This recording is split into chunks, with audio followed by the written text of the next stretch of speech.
Hello everyone, मैं हूं Anil Patidar. Magnet brains Hindi में आपका स्वागत है। तो दोस्तों, आज के क्लास में हम लोग क्या पढ़ने वाले हैं? आज के इस वीडियो में हम लोग पढ़ने वाले हैं 8वीं क्लास की सामाजिक विज्ञान के भूगोल के अंतर्गत संसाधन अध्याय के अंतर्गत हम लोग आज बात करेंगे संसाधन संरक्षण के बारे में। संसाधनों का संरक्षण किस तरीके से किया जाना चाहिए, आज के इसी वीडियो लेक्चर में हम लोग इसकी ही बात करेंगे। तो देखिए, संसाधनों का सतर्कतापूर्वक उपयोग करना और नवीनीकरण के लिए समय देना। देखिए, संसाधन संरक्षण क्या है? इसका मतलब ये है कि जिन संसाधनों का उपयोग हम लोग रोजमर्रा जीवन में कर रहे हैं, चाहे वो हवा हो, चाहे वो पानी हो, या चाहे अन्य कोई भी वस्तु या कोई चीज़ जिसका आप इस्तेमाल कर रहे हैं, जो आपकी आवश्यकता की पूर्ति कर रहा है, उसे हम लोग संसाधन कहते हैं। लेकिन संसाधन का संरक्षण क्यों जरूरी है? संसाधन का संरक्षण इसलिए ज़रूरी है क्योंकि अगर इन्हें संरक्षण नहीं दिया गया, इनका दुरुपयोग किया गया, तो ऐसे में संसाधन ज़्यादा समय के लिए आपके पास नहीं रहेंगे और धीरे धीरे संसाधन समाप्त हो सकते हैं। तो संसाधन संरक्षण की परिभाषा क्या बनाई गई? तो संसाधन संरक्षण की जो परिभाषा बनाई गई वो क्या बनाई गई है? संसाधन का सतर्कतापूर्वक उपयोग करना और उन्हें नवीकरण के लिए समय भी देना। मतलब इस तरीके से उपयोग किया जाए ताकि उनकी हानि भी ना हो और साथ ही साथ वो संसाधन वापस से पुनर्चक्रित होकर के आपके पास आ जाए। तो ऐसे में क्या होगा कि हमको डर नहीं बना रहेगा कि संसाधन आगे समाप्त नहीं होंगे। मान लो हमने सतर्कता नहीं बरती, अगर हमने संसाधन संरक्षण के बारे में जागरूक नहीं होकर के हम लापरवाही से संसाधनों का दुरुपयोग करना शुरू करते हैं और हम लोग सतर्कता नहीं बरतते हैं, तो ऐसे में क्या होगा? ऐसे में दो चीज होगी, या तो वो संसाधन आपको मिलेंगे नहीं, दुर्लभ हो जाएंगे, संसाधन बिल्कुल मिलना बंद हो जाएंगे, या दूसरा कि वो संसाधन जो ऑलरेडी हमारे पास कम है, वो संसाधन जो पहले से हमारे पास कम है, कैसे? जैसे फॉर एग्जांपल पेट्रोलियम तो वैसे भी बहुत कम है, पेट्रोल है, कोयला है, बहुत सारे खनिज है, ये सारे संसाधन हमारे पास पहले से ही बहुत कम है और इन संसाधनों को हम लोग बोलते हैं अनवीकरणीय संसाधन। तो ये अनवीकरणीय संसाधन सतर्कता नहीं बरतने की वजह से समाप्त हो सकते हैं और बाकी दूसरे जो संसाधन वो दुर्लभ हो सकते हैं। दुर्लभ का मतलब होता है हमारी पहुंच से बाहर हो सकते हैं। हो सकता है बहुत सारी चीज़ें आपको देखने को और आपको उपयोग के लिए मिले भी ना, या हो सकता है उन चीज़ों के लिए आपको इतना ज़्यादा पेमेंट करना पड़े कि शायद वो आप उसको खरीद ना सके, ऐसा कुछ। दोस्तों, जो भी हम लोग पढ़ रहे हैं इन क्लासेस के अंतर्गत, अगर आपको कुछ भी डाउट्स वगैरह है या कोई चीज़ समझ में नहीं आ रही है तो प्लीज़ कमेंट बॉक्स में ज़रूर बताएं, और साथ ही अगर समझ में अच्छे से आ रहा है तो इसके लिए भी आप कमेंट में लिखकर बता सकते हैं, ताकि आपके द्वारा दिया गया जो कमेंट है उसके ऊपर हम लोग आगे बात कर सकें। देखिए, आगे बढ़ते हैं दोस्तों। सतत पोषणीय विकास क्या है? देखिए, क्वेश्चन में हो सकता है आपसे ये वर्ड न पूछा जाए, हो सकता है इसके जो समानार्थी शब्द है वो भी पूछा जाए। सतत पोषणीय विकास को एक और शब्द बोला जाता है धारणीय विकास। इसको एक और शब्द बोलते हैं धारणीय विकास। तो सतत पोषणीय विकास का मतलब समझते हैं हम लोग। फर्ज करो फॉर एग्जाम्पल आपने शेर देखा है। फॉर एग्जाम्पल आप कहीं जाते हो, कहीं नेशनल पार्क में जाते हो या कहीं जंगल में घूमने जाते हो, तो आपने शेर देखा है, लेकिन लगातार शेरों का इतना ज़्यादा, शेर यानी जानवर भी कुछ संसाधन ही तो है, लेकिन मान लो शेर का लगातार शिकार किया जा रहा है और आने वाली जो भावी पीढ़ी है, यानी आने वाली जो पीढ़ियाँ हैं, उनको शेर देखने को भी ना मिले और शेर केवल उनको कहाँ मिलेगा? केवल किताबों में पढ़ने को मिले। तो ऐसे में उनका भी इतना तो हक बनता है कि संसाधनों को वो उतना ही देख पाए जितना आपने देखा है। फर्ज करो कि पेट्रोल इतना ज़्यादा हम लोग इस्तेमाल कर ले कि आने वाली पीढ़ी शायद पेट्रोल को एक इस तरह से देखे कि ये चीज़ पहले हुआ करती थी। तो कहने का मतलब ये है कि जिन चीज़ों का उपयोग आपने किया है, जिन चीज़ों का उपयोग हम लोग करते हैं, वही चीज़ें, वही वस्तुएं आने वाली पीढ़ियों को भी उतनी ही मात्रा में मिले। अगर वही चीज़ें आने वाली पीढ़ियों को भी उतनी मात्रा में मिल जाती हैं तो ऐसे विकास को हम बोलते हैं सतत पोषणीय विकास। तो इसमें हमें करना क्या पड़ेगा?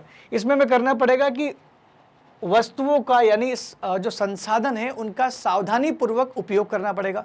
अगर आप संसाधन का सावधानी पूर्वक उपयोग करते हैं, इसका मतलब यह है कि आगे की पीढ़ी के लिए संसाधन बचे रहेंगे।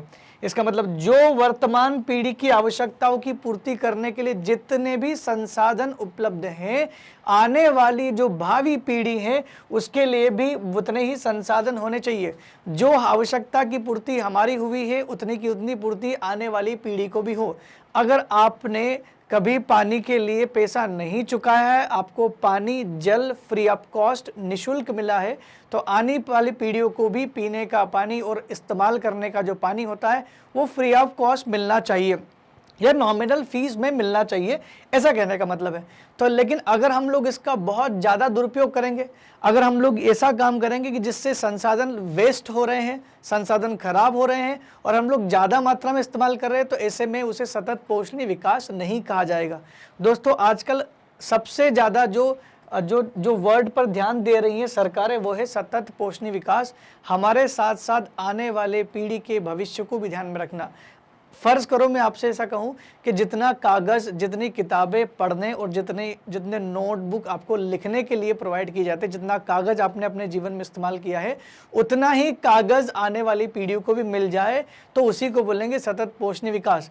तो हमें कोशिश ये करना है कि चीज़ों का उस तरीके से इस्तेमाल करें ताकि वो जल्दी ख़त्म ना हो और हमारी आने वाली पीढ़ी भी उसका प्रॉपर इस्तेमाल कर पाए। समझ में आ गया आपको? देखिए, अब मैं आपको बता दूं संसाधन संरक्षण के तरीके क्या है। ये हम लोग जो बात कर रहे थे ना सतत पोषणीय विकास, सतत पोषणीय विकास भी संसाधन संरक्षण का सबसे बेहतर तरीका है। लेकिन उसके अलावा हम लोग क्या कर सकते हैं? संसाधन को संरक्षण करने के लिए हम उपयोग को कम कर सकते हैं। अगर मान लो आपकी आवश्यकता ही नहीं हो, आपने एक्स्ट्रा ला के रखा हुआ, आपने देखा होगा ना बहुत सारे आपके मित्र होंगे जिसके पास इतने ज़्यादा कपड़े होंगे कि शायद वो सारे कपड़े पहन भी ना पाए। बहुत सारे कपड़े उसके पड़े पड़े ख़राब हो जाते हैं।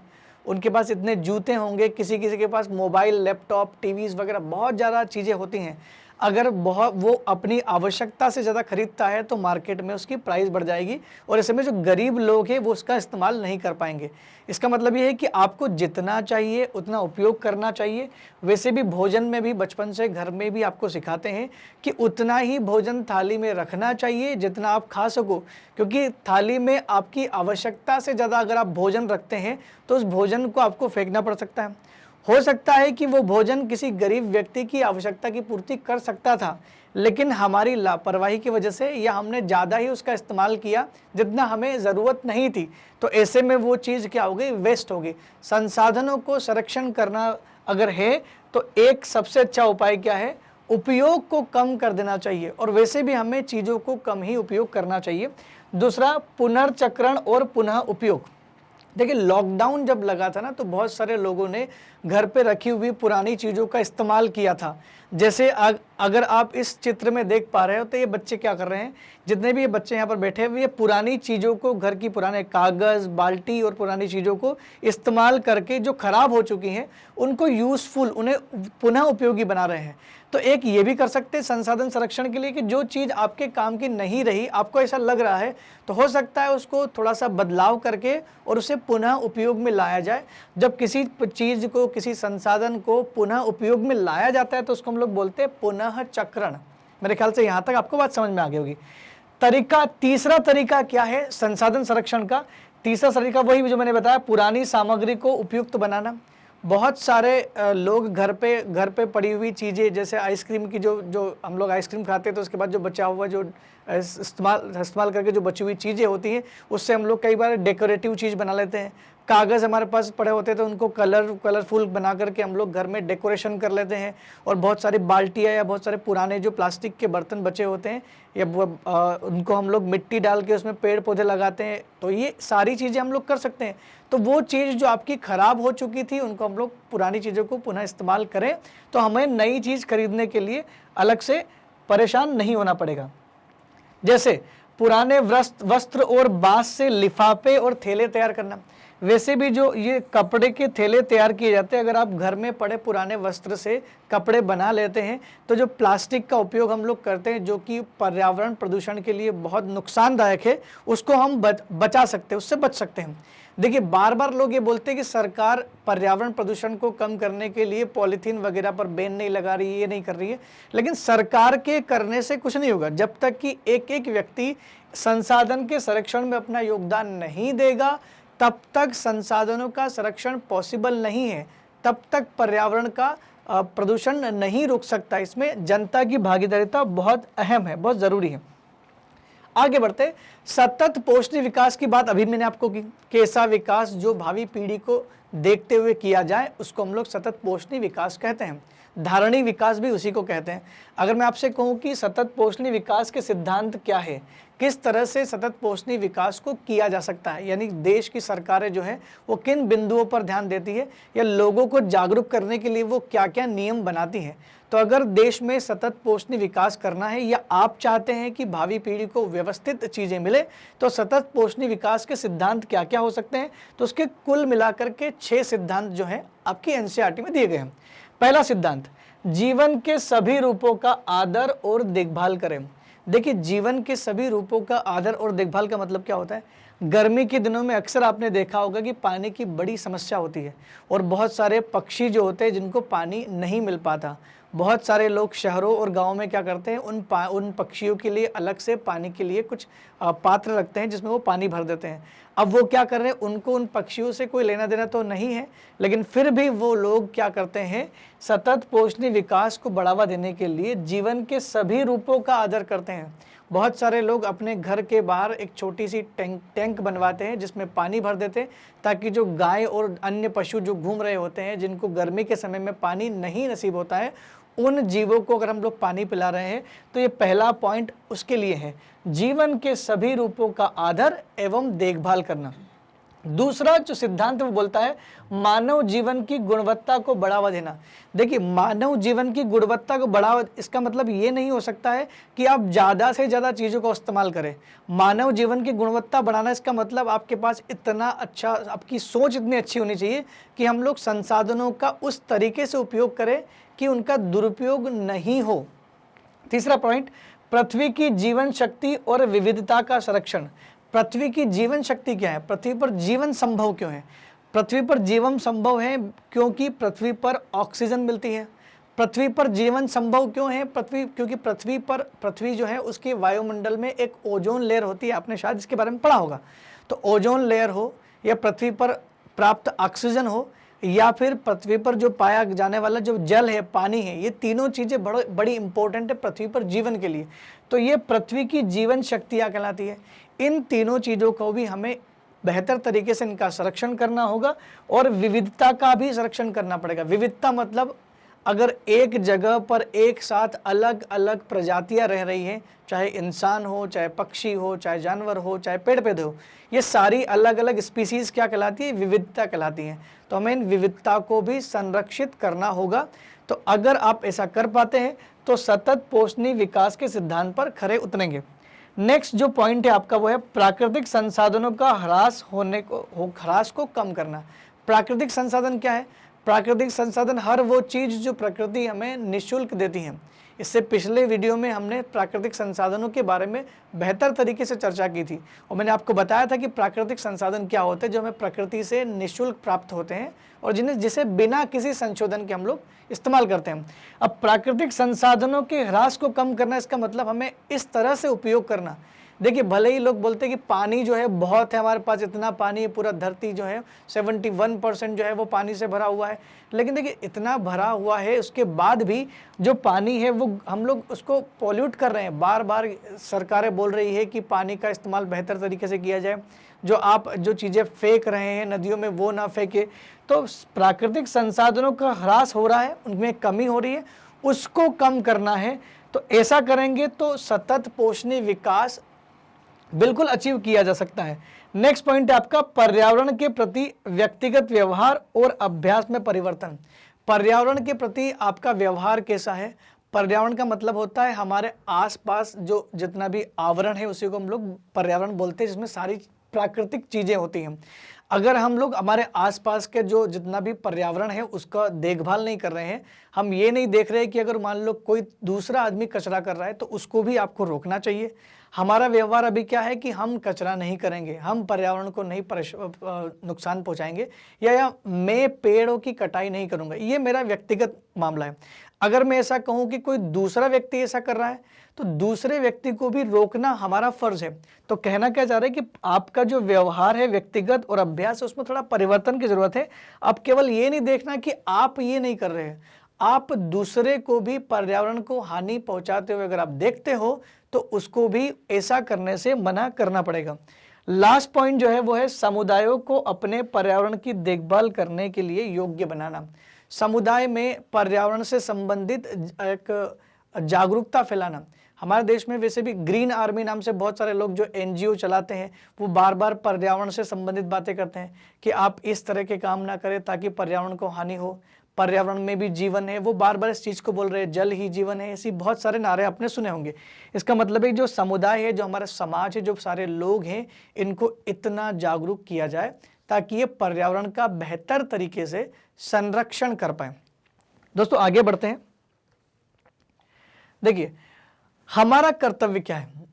अब ये तो हमने बात कर ली कि सतत पोषणीय विकास के सिद्धांत क्या है, हमने बात कर ली कि संसाधनों का संरक्षण क्या होता है, लेकिन इसमें हमारा रोल क्या है, हमारी भूमिका क्या है। तो हमारा कर्तव्य क्या है? हमारा कर्तव्य है पृथ्वी को बचाना, हमारा कर्तव्य है लोगों के भविष्य को बचाना। पृथ्वी और लोगों के भविष्य को बचाना है तो हमें दो काम तो जरूर करने पड़ेंगे। पहला काम सतत पोषणीय विकास पर ध्यान देना पड़ेगा और दूसरा काम आपको करना पड़ेगा संसाधनों का संरक्षण के लिए। लेकिन फिर भी उसमें कुछ और जो पॉइंट है मैं बता देता हूं कि पृथ्वी को बचाने और लोगों के भविष्य को बचाने हेतु हमारे कर्तव्य क्या होंगे। तो हमारे 3 कर्तव्य दोस्तों। पहला कर्तव्य संसाधनों का सतत पोषणीय उपयोग, जो कि अभी इससे पहले मैं आपको बताया हूं। नेक्स्ट पॉइंट है पृथ्वी के जीवन की विविधता का संरक्षण, ये भी हम लोग बात कर चुके हैं। पृथ्वी पर जितने भी जीव जंतु हैं हमारे लिए बहुत उपयोगी। अगर आप ऐसा बोलोगे कि सर शेर का जिंदा रहने से हमारा क्या फायदा है, तो प्रकृति में हर एक जीव का संबंध दूसरे जीव से डायरेक्टली नहीं तो इनडायरेक्टली तो होता है, प्रत्यक्ष रूप से नहीं तो अप्रत्यक्ष रूप से तो जरूर होता है। तीसरा पॉइंट है प्राकृतिक पर्यावरण की हानि को कम करना। प्राकृतिक पर्यावरण की जो हानि हो रही है, हमारा जो प्राकृतिक पर्यावरण है उसको नुकसान हो रहा है, उस नुकसान को कम करना, कम से कम कर सकते हैं हम लोग। और वो कैसे कर सकते हैं? वो उसके 2 ही मेन तरीके हैं। हम एक तो संसाधनों का संरक्षण करें और दूसरा सतत पोषणीय विकास पर ध्यान दें। इसके लिए सबसे ज़्यादा आवश्यकता होगी आपकी जागरूकता की। जब तक आप जागरूक नहीं होंगे ये काम नहीं हो सकता। तो दोस्तों आज की क्लास में हमने जो भी बातें पढ़ी हैं, इसमें अगर आपको कोई भी डाउट आता है तो आप कमेंट बॉक्स में पूछ सकते हैं कि क्या समस्या आपको आ रही है, और अगर आपको अच्छा लग रहा है तो ये भी आप इसमें मेंशन कर सकते हैं। देखिए मैग्नेट ब्रेन आप लोगों के लिए लेकर के आए 100% मुफ्त शिक्षा क्लास 6 से क्लास 12वीं तक हिंदी में, और ये ऑनलाइन प्लेटफॉर्म पे आपको उपलब्ध कराई जाएगी। तो अगर आपको आगे की वीडियो इसी सीरीज में कंटिन्यू देखना है तो उसके लिए आप इस चैनल को लाइक, सब्सक्राइब और शेयर जरूर करें। बहुत बहुत धन्यवाद। Thank you very much.